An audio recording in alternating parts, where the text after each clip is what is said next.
ঘোর বনে বাস করত টুনি আর কাকুলি। তারা দুজনেই ছিল দর্জি। তাদের বাড়ি ছিল পাশাপাশি। টুনি দর্জির কাজ করেই তারা মা মেয়ের সংসার চালাতো। টুনিদের সুখের সংসার দেখে হিংসায় জ্বলে যেত কালু আর কাকুলি। একদিন, কি হলো কালু, কাজে গেলে না? আমার কাছেও যে কোনো জামা বানানোর মতো অর্ডার নেই। আজকাল সবাই ওই টুনিকেই জামা বানাতে দেয়। শয়তান টুনির কি ব্যবস্থা করা যায়? আমি যে সেটাই ভাবছি কাকুলি। এমন কিছু একটা ভাবতে হবে যাতে সব পাখিরা তোমার কাছে আসে জামা বানাতে।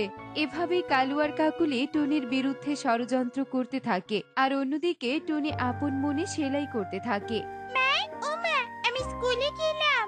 আচ্ছা ঠিক আছে মা, সাবধানে যাস। আমার হাতে যে অনেক কাজ, সবগুলো কাল দিতে হবে। কি দেখো, তোরা ক্লাসে না গিয়ে এখানে কেন? জানিস তো কি, আজ ম্যাডাম বলেছে কয়েকদিন পর আমাদের বনভোজনে নিয়ে যাবে। তাই তো আমরা আনন্দে নাচানাচি করছি। বনভোজনে আমরা অনেক আনন্দ করব। সত্যি বলছিস কুহু? আমরা বনভোজনে যাব, তাহলে যে অনেক মজা হবে। এভাবেই তারা স্কুলে আনন্দ করতে থাকে, আর এভাবেই কেটে যায় সেই দিনটি। পরের দিন সব পাখিরা টুনির বাড়িতে আসে জামা নিতে, আর যে যার মতো জামা নিয়ে চলে যায়। মা জানো, আমি যে স্কুলে বনভোজনের আয়োজন করেছি, সেখানে 500 টাকা লাগবে মা। আমি কিন্তু বনভোজনে যাব মা। তুই কোনো চিন্তা করিস না মা, এখন যে আমার সেলাইয়ের কাজ অনেক ভালো চলছে, তোর বনভোজনের আগে ঠিক 500 টাকা জমিয়ে দিয়ে দিব। মায়ের মুখে এমন কথা শুনে টুকি আনন্দে আত্মহারা হয়ে যায় আর নাচতে থাকে। কি মজা, কি মজা, আমি বনভোজনে যাব। কি আনন্দ আকাশে বাতাসে, কি আনন্দ আকাশে বাতাসে। হয়েছে হয়েছে, এত নাচতে হবে না। যা, এখন গিয়ে পড়তে বস। তোর বাবার যে তোকে নিয়ে অনেক স্বপ্ন ছিল, সব স্বপ্ন তোকে পূরণ করতে হবে। এরপর টুকি পড়তে চলে যায়, আর টুনি তার হাতের কাজ সারতে থাকে। মা, তুমি আমার জন্য একটা সুন্দর জামা বানিয়ে এনে দাও না মা, দাও না মা, আমি নতুন জামা চাই চাই। আচ্ছা ঠিক আছে মা, আমি এক্ষুনি যাচ্ছি টুনির কাছে তোর জন্য সুন্দর জামা বানাতে দিতে। এরপর ময়ূরী কাপড় নিয়ে টুনির কাছে যেতে থাকে। টুনির বাড়ি যাওয়ার মাঝপথেই কালু ময়ূরীকে আটকে দেয়। কি ব্যাপার ময়ূরী, কোথায় যাচ্ছিস ওইদিকে? আর বলো না কালু দাদা, মেয়ে যে নতুন জামা চেক ধরেছে, তাই তো যাচ্ছি টুনির কাছে। আরে ময়ূরী, বনের সবাই জানে, আর তুই জানিস না টুনি যে এখন আর জামা সেলাইয়ের কাজ করে না, বনের সব কাজ যে কাকুলি করে। টুনি যে অসুস্থ একটু। ও, এই ব্যাপার, তাহলে তো তোমার সাথে দেখা হয়ে ভালোই হলো। যাই, কাকুলি দিদির কাছেই যাই। এভাবেই কালু টুনির বাড়ির মাঝপথে সবাইকে আটকে দিয়ে মিথ্যে কথা বলে, আর সব পাখিরা অনিচ্ছা সত্ত্বেও কাকুলির কাছে জামা বানাতে দেয়। আর এভাবেই কেটে যায় বেশ কিছুদিন। কি ব্যাপার, কয়েকদিন থেকে যে বনের কোনো পাখি আসছে না জামা বানাতে? এভাবে চলতে থাকলে যে মা মেয়েতে না খেয়ে থাকতে হবে। কি হলো মা, তুমি আজ এত মন খারাপ করে বসে আছো যে? কি হয়েছে মা, আমাকে বলো। ও মা, আমাকে বলো না। এরপর সব কথা টুনি টুকিকে খুলে বলে, আর সব শুনে টুকি বলে, তুমি কোনো চিন্তা করো না মা, দেখবি সব ঠিক হয়ে যাবে। মা জানো, বনভোজনের টাকা চেয়েছে কালকে স্যার। তাই যেন হয় রে মা, কিন্তু তোর বনভোজনের টাকা যে আমি খাবার কিনে খরচ করে ফেলেছি। এখন তোকে দেওয়ার মতো টাকা নেই, আর কেউ যে জামা বানাতেও আসছে না। আমি কিচ্ছু জানি না, যেভাবে হোক তুমি আমাকে টাকা এনে দাও। আমার স্কুলে সব বন্ধুদের যে আমি বলেছি, কাল যে করে হোক আমার টাকা চাই চাই। এ কথা বলে টুকি মন খারাপ করে সেখান থেকে চলে যায়। টুকির কান্না দেখে টুনি খুব কষ্ট পায়, আর মনের দুঃখে টুনি নদীর ধারে চলে আসে। হায় সৃষ্টিকর্তা, আমি যে এক হতভাগা মা, আমার কষ্টের কথা তোমায় বলা ছাড়া আর কেউ নেই। তুমি একটা রাস্তা দেখাও সৃষ্টিকর্তা। নদীর ধারে বসে টুনি এক মনে প্রকৃতির সাথে নিজের মনের কষ্টের কথা বলতে থাকে আর কান্না করতে থাকে। তখনই সেখান দিয়ে ময়ূরী যেতে থাকে, আর টুনির কান্না শুনতে পেয়ে ময়ূরী সেখানে থমকে দাঁড়ায়। কিরে টুনি, তোর কি হয়েছে? তুই এখানে বসে এভাবে কাঁদছিস কেন? এরপর টুনি সব কথা ময়ূরীকে খুলে বলে। সব শুনে ময়ূরী বলে, আরে কি বলছিস এসব? বনে সবাই তো জানে তুই অসুস্থ, কালো দাদা তো তাই বলেছে, আর এজন্যই তো আমরা কাকুলি দিদির কাছে জামা বানাতে দিয়েছি। কি বলছো কি ময়ূরী দিদি? আমি তো একদম সুস্থ। আমাকে দেখে কি তোমার অসুস্থ মনে হচ্ছে? কালু দাদা যে এসব হিংসে করেছে ময়ূরী দিদি।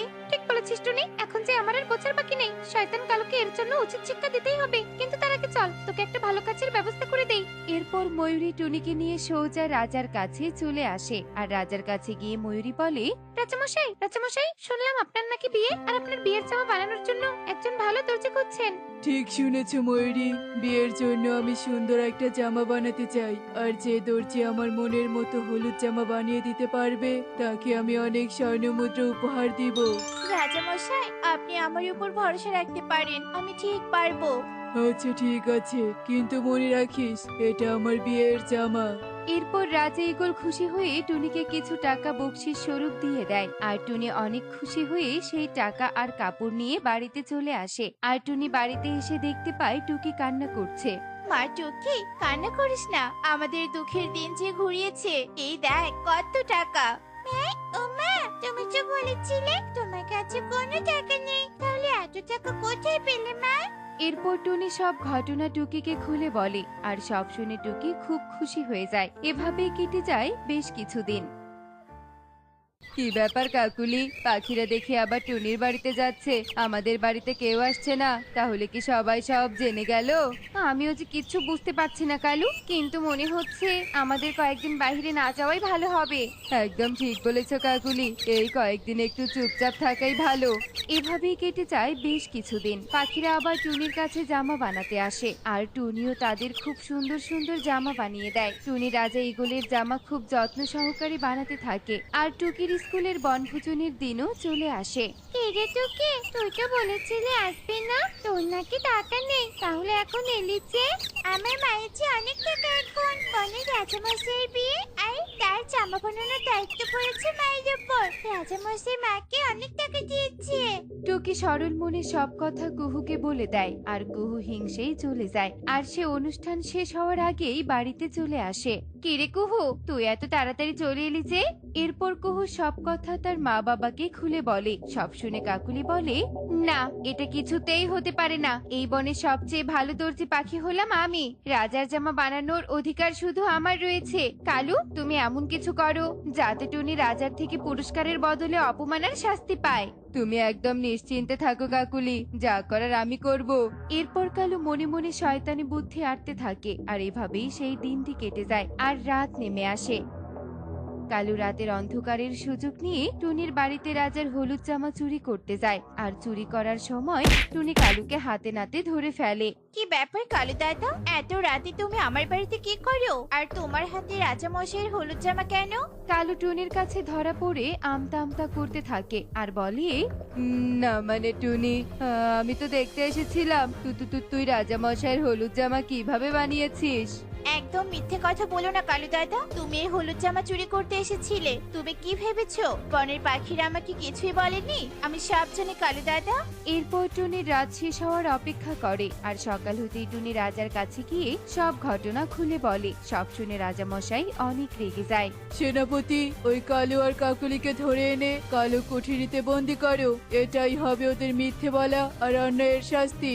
এরপর পেয়াদা গিয়ে কালু আর কাকুলিকে নিয়ে আসে। আর কালু কাকুলি নিজেদের ভুল বুঝতে পেরে রাজার কাছে ক্ষমা চায়। রাজা তাদের ক্ষমা না করে কালু কুঠুরিতে বন্দি করার আদেশ দেয়। অন্যদিকে রাজা টুনিকে অনেক উপহার আর স্বর্ণমুদ্রা দেয়। আর টুনি খুশি মনে সেখান থেকে চলে আসে।